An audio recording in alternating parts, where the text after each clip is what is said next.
Olá, eu sou o Lucas e seja bem-vindo ao Aprenda Godot. Não se esqueça de se inscrever no canal, deixar o joinha e ativar o sininho. Dando continuidade com a nossa série aqui sobre a Godot, hoje a gente vai ver um pouco sobre a filosofia da Godot, o seu design e começar a introduzir os temas de nós, cenas e scripting aqui dentro da engine. A pegada desse vídeo vai ser bem como uma aula, a gente vai ser apresentado alguns tópicos, né? E eu vou comentar sobre eles para a gente entender realmente como que está arquiteturado e como que tá por trás da Godot, né?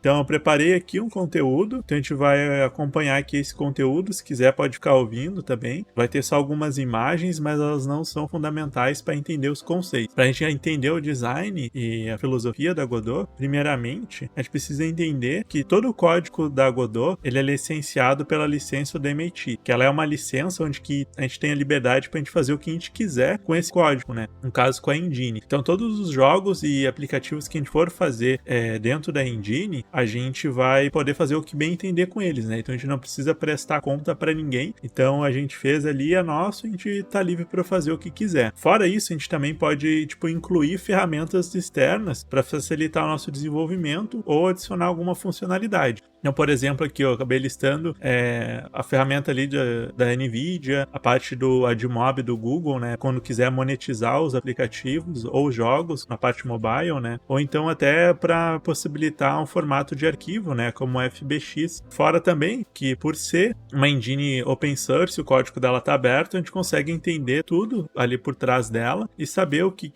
como que está sendo feito e realmente se tornar uma fonte de conhecimento. O desenvolvimento aqui da Godot, ele é focado e orientado pela comunidade, né? Então, uma das frases que o pessoal põe na documentação, e enfim, né? Se encontra o pessoal falando que a Godot, né? Ela é feita pela sua comunidade, para a comunidade e para todos aqueles que criam jogos. Então, isso é pra gente entender que, conforme vai sendo adicionado novas features, foi a própria comunidade que fez a requisição nessas features, né? Então, a melhoria também vem disso. A Godot, né? Ela utiliza o próprio sistema de interface dela para criar a interface do editor. O que isso quer dizer? Toda a biblioteca ali que a gente vai ver posteriormente de como criar interfaces é essa mesma biblioteca que eles utilizam para criar o editor da engine. Então isso possibilita que a gente consiga personalizar e programar, adicionar novas features, né, os plugins, da forma que a gente bem entender dentro aqui da Godot, né? Então isso é uma flexibilidade da engine. Então a gente consegue customizar várias coisas dentro dela, né? As engines 2D e 3D da Godot, elas são separadas. Isso quer dizer que arquiteturalmente vai ter um sistema responsável só pelo desenvolvimento e exibição e renderização das partes 2Ds e 3Ds. Eles têm aqui, né, algumas peculiaridades entre elas, que a engine 2D ela tem como base os pixels, né, enquanto a 3D tem as coordenadas. Em questões de otimização, desempenho e desenvolvimento é segmentado dessas duas formas, né? Mas isso não quer dizer que elas não possam trabalhar junto, né? Quando elas estão sendo renderizadas, elas conseguem fazer a sobreposição dessas engines, tanto na ordem que a gente quiser, né? Vamos primeiro renderizar a parte 2D e depois a 3D, ou primeiro a 3D e depois a 2D, né? Agora que a gente já viu um pouco assim da filosofia, algumas curiosidades sobre a engine, vamos ver sobre a parte do design dela, né? A Godot, né, ela é igual a qualquer outra engine, ela tem o próprio jeito de fazer as coisas, ela tem o seu workflow ali, né? Então, enquanto uma engine a gente está acostumado a fazer de um jeito, na outra de outro, a gente também vai aprender e vai ter esse jeito específico de fazer na Godot, né? O design da Godot, ele é voltado e orientado à orientação de objetos e composição. Então, o que isso quer dizer? Vamos dar uma olhada aqui, para quem não conhece, né? Então, para quem já está mais familiarizado, com alguns padrões de orientação a objeto, né? Que são a parte clássica, vamos dizer assim, né? Da orientação a objetos, também a parte de composição. E fazer alguns comparativos aqui, para a gente poder entender, já absorver esses conceitos, para quando a gente for mexer na engine, a gente já ter isso como base, para ficar mais fácil de entender o porquê tal funcionalidade ou tal coisa foi desenvolvida de uma determinada maneira. Dentro aqui da composição, ou a parte de herança, a gente vai ter esses dois padrões, eles tentam resolver um problema que seja da reutilização de código, né? Isso é feito de uma forma que a gente utilize o código de forma direta, quando a gente está utilizando a composição. Então, a gente tem um bloco de código ali, um trecho em específico, a gente vai utilizar sempre aquele trecho ali de código, né, para fazer determinada tarefa, né? Enquanto, por exemplo, na herança, a gente cria uma classe e estende isso para poder padronizar ali nessa parte de uma estrutura de hierarquia. E diferente disso, a gente também tem, por exemplo, na composição, a gente tem as interfaces, que é para definir alguns contratos, assim, vamos dizer, para como que a gente vai utilizar determinados elementos ali e o que vai receber ou vai ser enviado. Enquanto que na parte de herança, a gente tem a classe pai, que seria onde que é responsável por fazer esse contrato, né, essa formatação ali dos dados quando a gente herda. E se a gente analisar essas duas peculiaridades aqui desses padrões, a gente consegue ver que a parte de reutilização de código e abstração, elas são as mesmas. Quando eu uso um código de uma forma direta, de forma repetitiva ali, eu tô um trecho, né, um bloco de código, eu vou estar reutilizando isso. Então, até a forma que isso pode ser composto ali, uma classe, né, em específico para utilizar. Enquanto, por exemplo, na herança seria uma classe abstrata. A gente ia criar, por exemplo, o pai seria uma classe abstrata e depois o objeto implementaria de forma direta ali aquele objeto em específico que a gente estaria desenvolvendo. Então, se a gente pegar e olhar esses dois detalhes em específico, eles são responsáveis por resolver o mesmo problema. A gente consegue utilizar essas duas formas para compor e construir o nosso jogo de uma forma que ela acaba se comunicando de forma bem tranquila. A Godot tomou isso como base e desenvolveu de uma forma flexível para que não seja difícil a utilização dela, né? Então, vamos dar uma olhada aqui de alguns prós e contras relacionados a tanto a composição quanto a herança. Quando a gente está trabalhando com a parte de composição, a gente tem mais flexibilidade. Já com a de herança, a gente vai ter uma fácil derivação, né, a partir de uma classe já existente. Então, quando a gente quiser adicionar alguma nova funcionalidade a partir de uma já existente, é muito fácil, né? A gente só estende aquela classe e deu, pronto, faz ali o que precisa ser feito. Em relação à composição, a gente tem uma fácil manutenção, né? Então é muito fácil de a gente alterar alguma coisa no código, porque é só aquele trecho, né? É só aquele bloco ali de código, ou então é só aquela classe ali, né, que vai estar sendo utilizada. Então vai lá e utiliza, né? Não tem uma hierarquia, enfim, né? Então acaba se tornando mais fácil. Aqui a gente também tem, né, essa parte de baixo acoplamento, né? Por ser só uma coisa isolada ali de uma implementação, acaba tendo um baixo acoplamento, realmente seria só de algumas dependências ali da tua lógica, né, de forma que tu fosse implementar, que talvez gerasse algum acoplamento, como alguma biblioteca, enfim. Na parte de herança, a gente tem uma complexidade linear, né, a gente consegue fazer um desenvolvimento mais, vamos dizer, previsível, né, então, eu vou ter um objeto, esse objeto vai ser a minha base, aí depois dessa base eu vou ter as derivações deles, né, então a gente consegue fazer essa linearidade, né, ver ali de forma linear o crescimento da complexidade do nosso sistema. Agora, começando a olhar os contras, a gente tem aqui uma parte de uma complexidade maior aqui na utilização da composição, no sentido de pode ficar muito complexo, né, se a gente criar muitas das coisas. Então, diferente aqui da parte de herança, que é mais linear, então, a gente tem um objeto base, vai herdando. Aqui a gente pode ter vários tipos de objetos ali, fazendo várias funcionalidades. Então, se a gente não cuidar, não pensar direito, pode ficar muito complexo, assim, de gerir e acabar sendo mal programado, assim, vamos dizer. A parte negativa aqui da herança, por essa questão de realmente um arquivo herdar do outro, ali, uma classe herdar da outra, tem um complemento forte. Sempre que tu for criar uma nova classe, que tu for herdar essa classe a partir de uma classe pai, tu vai ser obrigado a ter tudo que o pai tem, vai ser imposto ali na classe filha, né? Então, isso tem um complemento muito forte, dependendo da situação, isso não é interessante.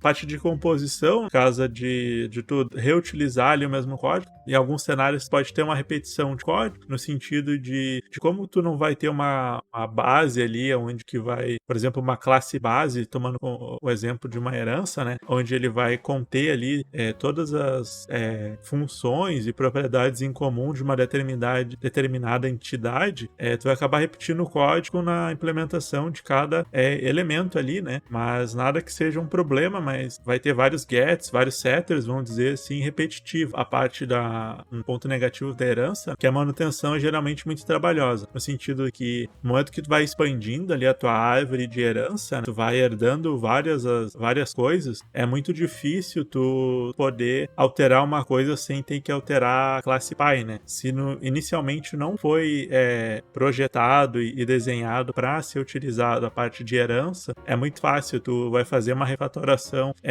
numa feature ou adicionar uma nova funcionalidade e quando vê tu já mexeu na hierarquia inteira ali, né? Foi até a parte pai lá, e aí isso aí demanda muito mais tempo, né? E é muito mais trabalhoso prestar manutenção num sistema de heranças. Agora olhando aqui para Godot, como que ela está estruturada, né? O núcleo da Godot, ele é puramente, né, orientado a objetos, com uma hierarquia de nós e um sistema de cenas flexíveis. Então os nossos nós base vão ser herdados dentro da medida ali do possível para evitar esses problemas de manutenção. Então já foi pensado e desenhado dessa forma, e onde tem um sistema flexível, onde que a gente vai compondo através das cenas para a gente poder criar o que a gente bem entender. Então, na Godot, né, é possível a gente compor, agregar ou herdar cenas. Mas o que são as cenas, né? As cenas na Godot, elas podem ser qualquer coisa, né? Itens, personagens, cenários, inimigo, enfim. Qualquer coisa, as cenas vão ser representadas ali dentro da Godot. Pensa como fosse um prefab. Então, tipo, comparando com outras engines, as cenas são os prefabs.